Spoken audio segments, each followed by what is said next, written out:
అంటే వాళ్ళు నేర్చుకున్న విద్యలు, వాళ్ళు సంపాదించిన సొమ్ము అంతా దేనికోసం? ఇది దేనివల్ల ఏర్పడింది? ద్వేషం చేత. నాది అవతల వాడు దోచుకోకూడదు, వాడిది నేను దోచుకోవడానికి ఏం చెయ్యాలి? దీనికోసం సర్వప్రయత్నములు సర్వమేధస్సు అందుకే అవుతున్నది. ఇది ఎవరికి ఉంటుందంటే రాక్షస ప్రవృత్తి ఎవరికి ఉంటుందో వాళ్ళకు ఉంటుంది. అది వీళ్ళందరూ ఆ ప్రవృత్తి ఉన్న వాళ్ళు, అందుకు వాళ్ళకి ఇలా చెప్పాలి. సర్వభూతముల యందు హరి ఉన్నాడు కనుక ఏ భూతకోటిని కూడా ద్వేషించరాదు. భక్తి మార్గంలో ప్రధానమైనదండి.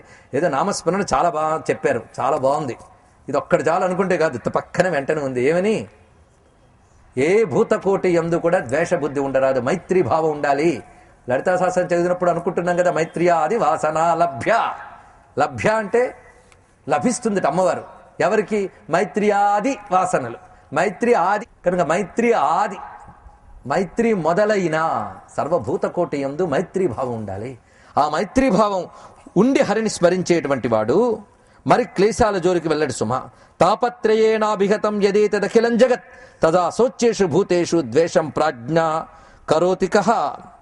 అసలు సమస్త ప్రపంచమే తాపత్రయాలతో కూడినటువంటిదే. ఇలాంటి దూషితమైన ఈ ప్రపంచంలో ఒకరిని ద్వేషించడం అనేది ఏమిటయ్యా? సర్వ జగత్తు తాపంతో బాధపడుతుంది. ఇది గొప్ప మాట చెప్తున్నాడు చూడండి.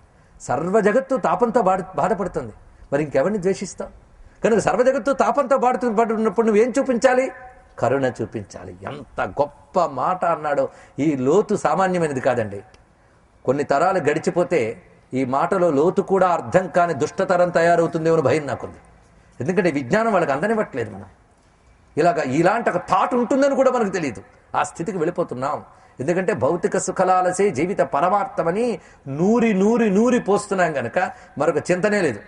ఎంత చక్కగా చెప్పాడండి. ఎవడినయ్యా నువ్వు ద్వేషిస్తావు? నీకంటే ఒకడెవడైనా సుఖపడితే వాడిని ద్వేషించు. కానీ నిజానికి ఎవ్వడు సుఖపడట్లేదే. అందరూ తాపత్రయాలతోనే దూషితమై ఉన్నారే. పాపం, ఎవరిని మీద ద్వేషించుకుంటావు? అందుకు అందరూ తాపత్రయాలతో దూషితులై ఉన్నారు కనుక దయ చూపించు, కరుణ కలిగి ఉండాలి. అందుకే మైత్రి, కరుణ, ముదిత, ఉపేక్ష అనే 4 గుణాలు చెప్పారండి. ఇదే మైత్ర్యాది వాసనలు అంటే. మైత్రి, కరుణ, ముదిత, ఉపేక్ష, ఈ 4.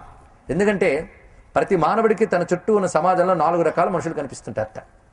నలుగురితో ఎలా ఉండాలో ఇక్కడ చెప్పాడు. ఇక్కడ